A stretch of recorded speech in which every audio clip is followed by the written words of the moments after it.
السلام عليكم ورحمة الله وبركاته. اللهم صل وسلم وبارك على نبينا محمد. لو عجبك الفيديو ما تنساش اللايك الحلو. لو انت اول مرة تتابعني او تشاهدني يشرفني اشتراكك في القناة، وما تنساش تفعل زر الجرس ليوصلكم كل جديد بأمر الله تعالى. النهاردة هنتكلم في تقليب باب القشر بندق.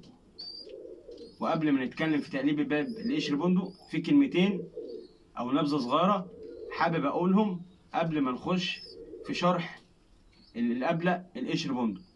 والكلمتين دول محدش من الغواة هيضيف نمرة او صفة جديدة في اي باب من الحمام الغزار. المواصفات ونمر الحمامية معروفة من زمان. طب امال ايه اللي الغاوي هيقدر يضيفه؟ الغاوي اللي هيقدر يضيفه ان هو ربنا من عليه وعرف المواصفات القياسية للحمامة. من هنا بيبدأ ينتخب او بيدخل حمام عنده جوه سلاكة الفرخ، وبيبدأ يحسن او يعلى بمستوى الباب او النوع اللي هو هيربيه. ومن هنا بيبدأ يقتني الحمام ده اللي هو فيه عيوب، بس عيوب مش شرعية. ما بيجيبش حمام يدخله جوه السلاكة الفرخ بتاعته حمام فيه عيوب شرعية، لا هو بيدخل حمام فيه عيوب غير شرعية. ليه؟ لأن العيوب الغير شرعية دي من السهل تمام مع الوقت إن أنت تطلع منها أو تمحيها بأستيكة. لكن العيوب الشرعية دي عيوب بتتورث تمام في فرخ الغاوي لسنين قدام، وصعب الطلوع منها. طيب يبقى الغاوي اللي بيشتغل على حتة ان هو يدخل حمام في عيوب غير شرعية ويبدأ يعمل حاجة اسمها لقو تكميلي. اللقو التكميلي ده يعني تزاوج الحمام. بيبدأ طبعا من معرفته للمواصفات القياسية للباب او النوع اللي هيربيه، يبقى حريف جدا، بيبدأ يقتني حمام في عيوب غير شرعية. من هنا في اللقو التكميلي اللي ناقص مثلا في الذكر بيعوضه من النتاية، واللي ناقص في النتاية بيعوضه من الذكر. ومن هنا يبدأ طبعا في الوقت ده لازم يكون الغاوي ده عنده حتة الملكة او حتة كاريزما ان هو بيعرف يفرخ الحمام ده او بينتج كميات كبيرة من الحمام ده. ليه؟ هقول لك ليه. لان في الاول وفي الاخر ما ينفعش تحكم على اللقو اي غاوي من اول عش او من تاني عش، لا لازم الحمام عشان تحكم عليه او تحكم على لقو الغاوي ده كويس ولا لا، او ليه بعد نظر في لقو، مش من عش ولا اتنين، لا اقل حاجة لازم الحمام ده يبدأ تمام يتعجن في بعض، او يبدأ الدم يركب على بعضه. وتتأكد من كده بعد مثلا خلال سنة. وفي خلال السنة دي انت على قد ما بتقدر بتفرخ حمام بكميات كبيرة من الحمام اللي هو الحمام الأساسي، الحمام اللي فيه أصول، الحمام الكبير، الحمام المنتج. تبدأ هنا انت بتعمل حاجة اسمها فرز. الفرز ده طبعا اللي هو النمر اللي ظهرت عندك ومش موجود عندك، بتبدأ طبعا تسيب الحمام ده وبتنتخب الحمام ده عندك، بتسيبه طبعا بتعمل عملية جرد وبتسيبه عندك. وبعد ما بتسيبه تمام بتبدأ طبعا بتبدأ تعمل له عملية لقو برضك من أول وجديد عشان تثبت الصفات دي، وفي نفس الوقت يظهر عندك الطفل. يبقى الغاوي اللي هو هيخدم الغية، مش الغاوي اللي عارف مواصفات القياسية للحمام، لا الغاوي اللي هيخدم الغية اللي هو بيبدأ تمام يجتهد ويسعى ان هو يبدأ يدخل حمام في عيوب غير شرعية، وبيعلى بمستوى الحمامية تمام اللي بيدخلها، او بيعلى بمستوى النوع او الباب اللي هيربيه. وان هو يوصل لمستوى بعد كده مستوى جامد اللي هو بيوصله ان هو يكون عنده يعتبر مستويات متقاربة من بعض. يبقى كده الغاوي ده اشتغل على نفسه صح، وعنده تمام بعد لقو كويس، او عنده حرفة في اللقو او موهبة في اللقو تمام، او كاريزمة اللقو. وفي نفس الوقت بيثبت مواصفات اعلى مواصفات من اللي دخلها عنده جوه السلاكة بتاعته. وفي نفس الوقت برضك بعد كده مع اللقو بيظهر عنده الطفرة، والطفرة دي بيبقى يا جماعة عشان الناس تبقى عارفة الطفرة دي ما بتتكررش كتير، والطفرة دي بتبقى حمامية، تبقى الكمال لله وحده. بس أنا بقول لك عامة الطفرة دي بتبقى حاملة نسبة كبيرة من نمر ومواصفات مش متكررة كتير في فرخه. فمن هنا بيبدأ يثبت الطفرة دي. بيبدأ يثبت الطفرة ازاي؟ بيبدأ طبعا يحافظ عليها وبيبدأ يردها على حمامه لحد على قد ما بيقدر ان هو الطفرة دي كل مثلا ما بتيجي معاه، مثلا كل ما بتيجي معاه 10 عشوش، لا بيحاول ان هي تيجي معاه 6 او 7 عشوش او 5 عشوش. يعني بيحاول يخلي الطفرة دي تتكرر بشكل ايه متقارب وشكل سريع. وكده بيعلم ايه، يعلم مواصفات الحمامة، وكده بيثبت للغواة ان هو اللي عمل بصمة في الباب ده. وطبعا يا جماعة الموضوع ما بياخدش يوم وليلة، الموضوع بياخد له من 3 ل 4 ل 5 ل 6 سنين، مع برضك توافر الماديات وحتة برضك ان انت بتعرف تشخص الامراض وبتعرف تشتغل مع الحمام كويس. تمام. وفي نفس الوقت برضك بيبقى عندك عين كويسة، بتقدر طبعا تعمل عملية الجرد لإنتاجك. وطبعا المستوى القليل أو المستوى المتكرر عندك بتبدأ تزقه بره، والمستوى طبعا الجامد أو المستوى اللي فيه نمر أعلى ظهرت عندك بتبدأ تسيبه، وبتعمل إيه بقى؟ بتعمل برضك إيه تكرار لإنتاج الحمام ده، طبعا حسب بقى طبعا إيه معرفتك للقو التكميلي. طيب في غوا كتير حابة تعرف تكوين القشر بندق. وفي الاول وفي الاخر يا جماعه القشر بندق ده بيت اساسي. السهل ان انت تعرف مواصفات الحمام، لكن من الصعب ان انت تفرخ الحمامايه وان انت تعلى بمستواها. معانا فرد قشر بندق، فرد على قد حاله، الغرض منه ان انا اشرح لك عليه بفضل الله. مبدئيا كده يا جماعه، اي ابلق في الدنيا، اي ابلق في الدنيا مرتبط بكذا نمره شبه بعض، يعني كل البلق متشابهين في كام نمره زي بعض. اول حاجه اي ابلق لازم يكون بمسله. يعني ايه مسله؟ يعني خط ابيض كده فارق الدماغ، تمام، او فارق النافوخ نصين. طبعا بيبقى فرد سلت من فوق وسلت من تحت. يعني سلت من فوق وسلت من تحت عشان او قطنه بيضه من فوق قطنه بيضه من تحت، يعني فرد الحمام تمام ده كده ايه يعتبر مطرطش، ده يعيب. لازم فرد الحمام يكون من هنا كده كله ابيض، يكون كله هنا ابيض، ابيض قطنه او سلت، يبقى نضيف ما فيهوش اي ايه الوان، تمام، داخله غير اللون الابيض بس، بيبقى لون ابيض من هنا. في نفس الوقت اي ابلق بردك من فوق لازم يكون سلت لحد من اول المسله لحد اخر الديل، بيبقى كله سلت. طيب اي ابلق بابشات. يعني ايه اي ابلق بابشات؟ يعني اي ابلق باكتاف، تمام. اي ابلق ليه خدين، اي ابلق في الدنيا ليه خدين. في بقى خدينهم طوال قوي تتشعلق فيهم زي البنفسجي، في ابلق خدينهم قصيرين او مشعلقين ومحروتين يعني راجعين لورا زي الابلق الاخضر. في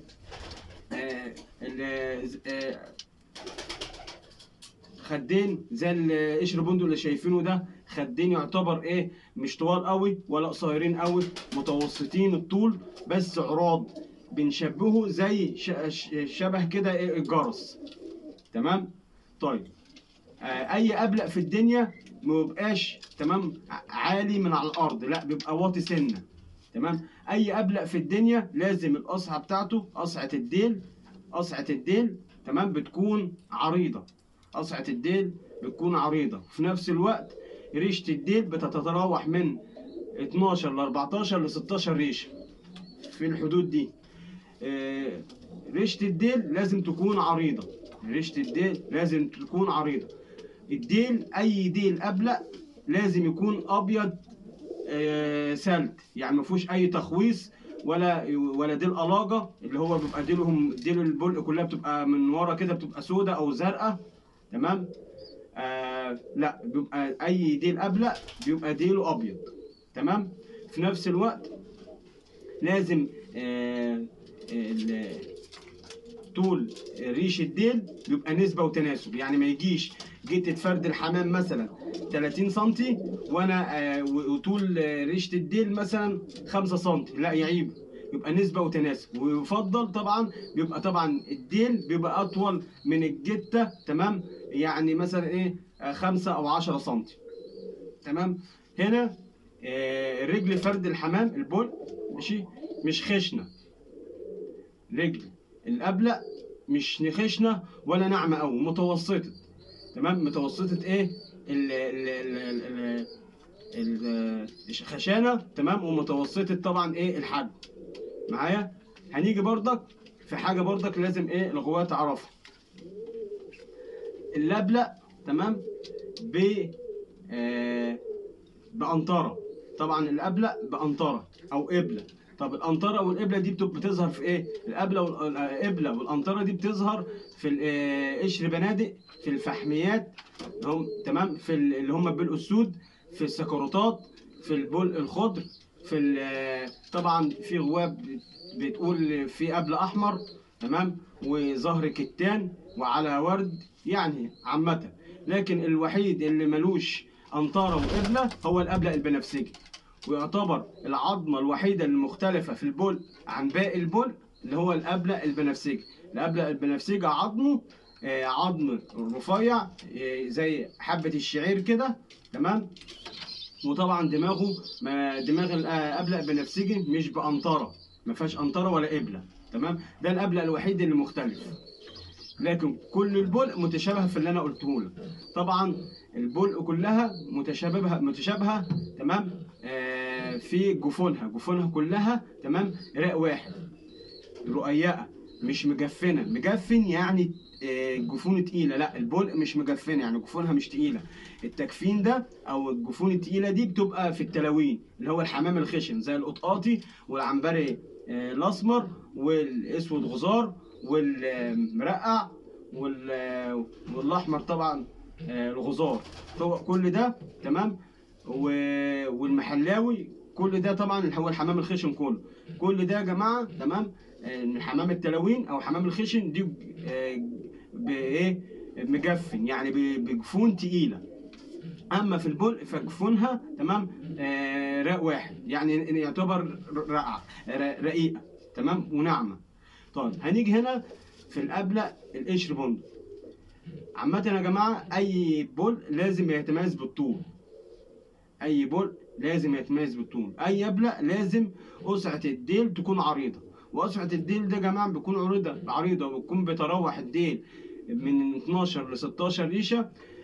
طبعا قصعة الديل دي بتكون عريضة والريش بيتراوح من 12 ل 16 ريشة في الديل. ده بيخلي الناس طبعا الغاوية نش بيخلي الحمام الغزار بيتطرح. يعني ايه بيتطرح؟ يعني الحمام بايه بيتطرح على جنبه يمين وشمال يمين وشمال، غير الزاجل. لان الزاجل طبعا ديله بيبقى نازل على ريشة واحدة. لان طبعا بيبقى الغواء الزاجل عاوزين هو يحاول على قد ما يقدر ياخد مسافات اطول، فبتبقى الزاجل على ريشه واحده. لكن الحمام الغزار ما ينفعش يجي على ريشه واحده. لو الغزار ديله جه على ريشه واحده يعيبه. لازم فرد الحمام يكون ريز ايه زي ما بيقولوا كده قصعة ديله بتكون عريضه. بيخلي طبعا الحمام الغزار بيتطرح بيجي على يمين وعلى شماله يمين وعلى شماله. طبعا الغوايه الناس عارفه الكلام ده. هنيجي في الابلق تقليب الابلق قشر بندق. تبليل الابلق قشر بندق عظمه مش قاطع. لا القاطع ده يا جماعه القاطع ده في الصافي، والدماغ المدوره دي في الصافي. هنا ما ينفعش يجي فرد الحمام الابلق عظم قاطع او عظم مكلتم. تمام. او بدماغ مدوره. ليه؟ لان طبعا من مميزات البول ما عدا البنفسجي ان هو بقنطره او بقبله. فطبعا لو الدماغ دورت طب هيبان ازاي فرد الحمام بقنطره او بقبله؟ وطبعا بعض الغواة كانوا بيطلقوا عليه تمام جدي الزرايبي. لان نفس السحنه من فوق كده. فرد الحمام تحس عظمه طبعا راكب دماغه، وشويه الريش دول تمام بيبقوا طبعا كتار زي ما انتم شايفين. بتبص تلاقي فرد حمام بقبله او بقنطره عاليه. هنيجي طبعا في العظم، طبعا عظمه متوسط الحجم. طيب وعظمه شبعان، مربع من قدام، مربع من قدام. بيجي طبعا اللي هو نهايه العظم من قدام اللي هو الفك العلوي بيجي اشكح، اشكح يعني مدموغ. بيبقى طبعا نقطة كده بيبقى لونها بني تمام غامق او بني فاتح حسب لون جتة فرد الحمام. وجاي لك برضك ايه بالادلة والبراهين. عظم فرد الحمام اللي هو الفك السفلي بيبقى لونه مش ابيض، الابيض ده يا جماعة يعني لون ابيض خالص، لا. عظم فرد القشر بندق من تحت بنقول عليه خمري تمام او عسلي فاتح، يعني خمري فاتح او عسلي فاتح، ده العظم تمام او الفك السفلي اللي تحت. طبعا بيجي ما ينفعش يجي عظم البول مفحم، العظم المفحم قوي ده اللي هو عظم الاسود كله ده تمام، او لون العظم كله درجه واحده، ده بيدل ان داخله صوافات، وبيدخلوا الازايزه، بيدخلوا الازايزه وبيدخلوا رحمانيات على البول عشان يقصروا عظمه ويخلوا دماغه مدوره. وطبعا البول عمرها ما كان عظمها قاطع تمام ولا دماغها مدوره.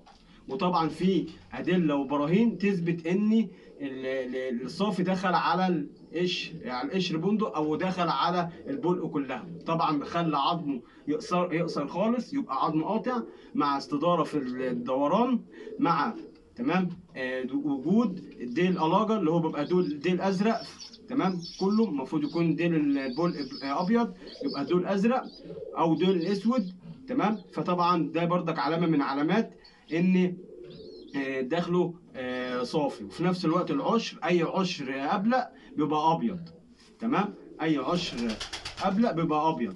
هنا بقى العشر بتيجي ما بيخش عليه الازايزه او الرحمانيات او الصافي عامه، بتبص تلاقي بدخله، بتلاقي العشر بتاع فرد الحمام عشر ضيق، يعني تلاقي كل الابيض ده تمام بقى غامق تمام، ورشتين ثلاثه بس بيض. وفي نفس الوقت بردك هنا مع الديل طبعا الاسود او الديل الازرق. زائد بردك ان فرد الحمام بيبقى من تحت كده تمام مطرطش او مظفر تمام، وبردك من فوق بيبقى مطرطش ومظفر. وفي نفس الوقت الدماغ من فوق بتبقى ايه منمشه كده. ده بردك علامه من علامات دخول ايه الصافي على اللبلة. طيب هنيجي بردك عشان الناس بردك تبقى ايه واخده بالها من الحته دي. هنيجي في حته طبعا الايه الحته دي اسمها يا جماعه الحته دي خنقه. ما يكونش فرد الحمام دي المفروض تبقى قنطره او قبله، شويه الريش دول بيبقى عاليين كده، تحس ان فرد الحمام كمان لما عظمه بيكون راكب دم نافوخه تحس ان فرد الحمام باصص لفوق، مش مكفي، مش عظمه مكفي لتحت باصص لتحت، لا تحس ان فرد الحمام باصص لفوق كده. ده بسبب بردك ايه ركوب العظم على نافوخه، ووجود ايه شويه الريش بكثافه في الحته دي مكان الخنقه. ما ينفعش يا جماعه فرد حمام يجي بخنقه. يعني ايه بخنقه؟ شايفين حاطط العظم فين وشايفين النافوخ، ما يجيش الحته اللي في النص دي تيجي ايه هابطه كده لتحت او نازله لتحت. لو نازله لتحت كده تمام دي اسمها خنقه. وطبعا فرد الحمام عشان يدل ان هو عنده خنقه او في خنقه او ما فيهوش، لازم فرد الحمام ما يكونش مهجر ريش او ما يقلش، ما يكونش قالش، يكون الحمام متستف وكامل نمو ريشه عشان تحكم ان فرد الحمام هنا في خنقه ولا ما فيش. طبعا النافوخ يا جماعه، نافوخ فرد الحمام زي ما انتم شايفين كل ما ضيق كل ما كان احسن. كل ما اهو النافوخ شايفينه المسافه دي، المسافه اهي اللي بين العين اليمين والعين الشمال، النافوخ ده يا جماعه كل ما ضيق كل ما كان احسن. والعظم كل ما كان عمران تمام ومليان تمام، بيبان بردك جمال فرد الحمام ان هو عظمه تمام راكب على نافوخه. وطبعا فرد الحمام زي ما انتم شايفين ما يكونش فيه خنقه ولا فيه مطبات تمام، ولا فيه بطحه من ورا، ما يكونش فيه بطحه من ورا يعني طالع كده تمام نازل على ما فيش. طبعا هنيجي طبعا في حته جفن فرد الحمام. جفن فرد الحمام يا جماعه بيكون جفن واحد يعني او ناعم خالص تمام، هنيجي برضك في حته برضك مهمه، وهي الضرايب، تمام، او لون العين بتاعه القشر بندق. لون العين بتاعه القشر بندق يا جماعه تبقى زيتي، تمام، منجم. وفي نقطه لازم تاخد بالك منها، كل ما فرد الحمام لون جتته غمقت كل ما كان درجه ضرايبه اغمقت. كل ما فرد الحمام ضرايب جتته، لون جتته اللي هي لون ابشاته فتحت او بقى فاتح، كل ما كانت ضرايب تفتح. يبقى كده نقطه برضك لازم تعرفها بحته ضرايب البول.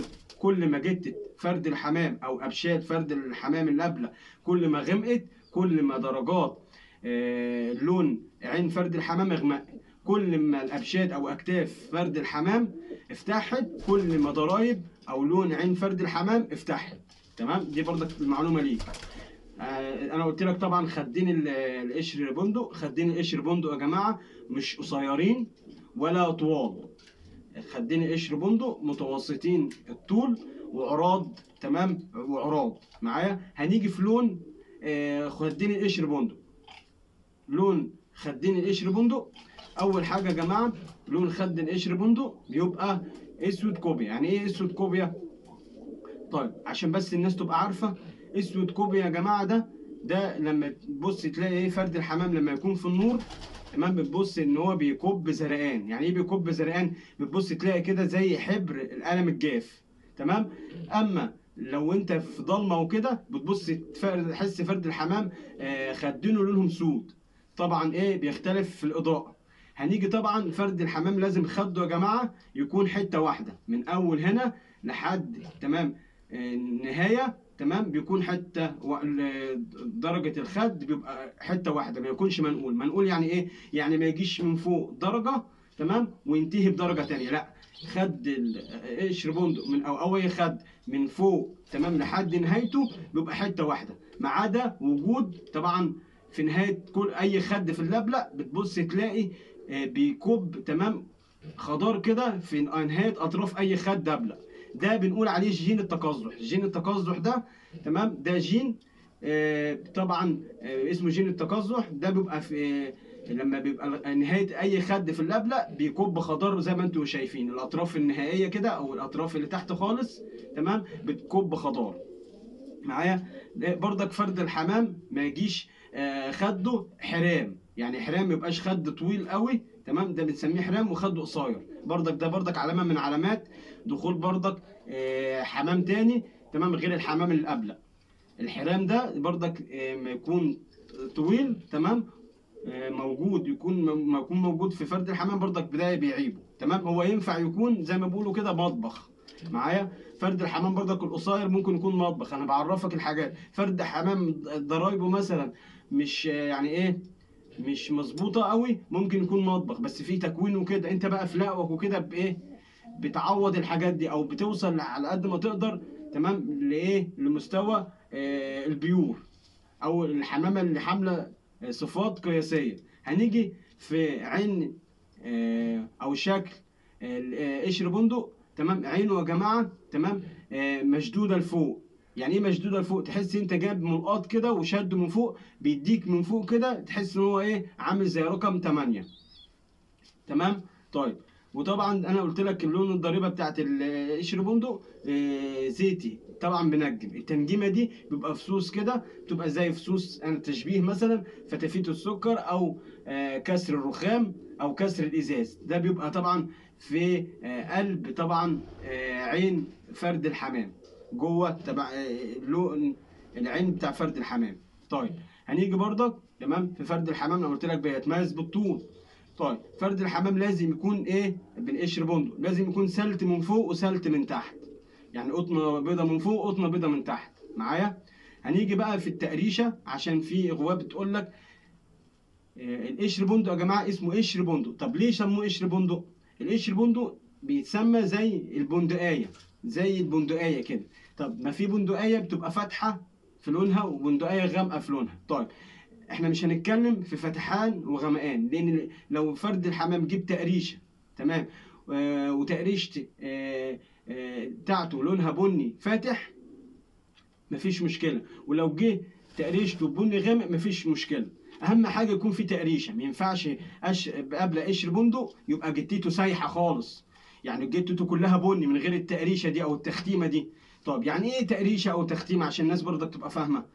تختيمه او التقريشه، شايف يا جماعه ريش فرد الحمام، تمام؟ كل ريشه مستقله بالتانيه. طب كل ريشه، تمام، طبعا ده فرد حمام جتته ايه، هربانه، يعني جتته مش مظبوطه. بس انا بشرح لك عليها، انا بقول لك مثلا التختيمه دي تبقى طبعا ريش فرد الحمام اللي على اكتافه ولا على ابشات بتشيلها كده، بتبقى في النهايه، يعني في بدايه الريشه بتبقى مدي لون زرقان، تمام، غامق. وفي النهايه برضك بيدي ايه، زرقان غامق، او بيدي سواد من فوق وسواد نهايه الريشه الصغيره، والقلب بيبقى بني فاتح او بني غامق، تمام. دي اسمها التقريشه او التختيمه. وطبعا كل تقريشه بتختم على الثانيه او بتلحم في الثانيه، عشان بس ايه الناس تبقى ايه واخده بالها من النقطه دي. ما ينفعش قشر بندق يبقى جتته سايحه، يعني ما يبقاش لون شوكولاته حته واحده او لون بني كله حته واحده، لا.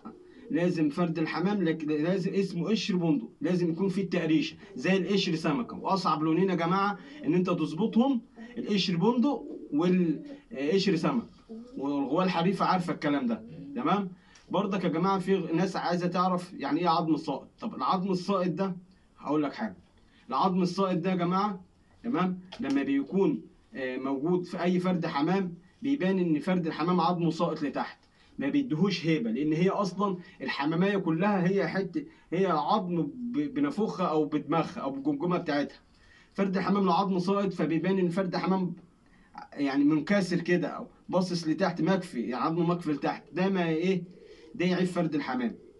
زائد برضك، تمام، العظم اللي هو العظم المحلول او العظم اللي هو مصدر. عظم مصدر ده بيبقى عظم رفيع من قدام، تمام، ومعصفر كده في النهايه كده، بتحس ان في هنا ايه فعظمته من قدام هنا فيها ايه صناره كده حته زياده، مبيبقاش العظمتين او الضبتين ايه مطببين على بعض. في نفس الوقت في غواء بتقرص على فرد الحمام وهو الزغلول عشان ايه يبين طبعا قوه عظمه، مع انه هو بيبقى قارص عليه وهو زغلول. والقرصه دي يا جماعه، تمام، بتبان فرد الحمام لازم العظم السفلي او العظم العلوي لاحم على عظم ايه السفلي مطبب. وفي نفس الوقت، تمام، ما يكونش فيه تنويره. التنويره دي يعني ما يكونش فيه ايه فتحه من هنا كده، يكون الضب اللي فوق او الفك اللي فوق مطبب على الفك اللي تحت، تمام. ده يدل ان فرد الحمام مش ملعوب فيه. اما لو في تنويره فممكن طبعا بعض الغواة بتلعب في الزغلول وهو صغير، تمام، عشان يبينوا ان الفرد حمام عظمه، تمام، قصير او عظمه عمران او شبعان. وده طبعا يا جماعه حرام في الاول وفي الاخر، لان ده نوع من انواع الغش، تمام. فرد الحمام ما ينفعش يبقى عظمه يا جماعه، ما ينفعش يبقى عظمه مفحم. وانا قلت لك عظمه مفحم ما ينفعش عظمه كله اسود، تمام. طبعا انا ايه الغرض من فيديوهاتي بفضل الله ان انا اقدم لك محتوى مفيد وعن تجربه. انتظروني كل جديد ومفيد للغاوي والغاوية المصرية. والسلام عليكم ورحمة الله وبركاته.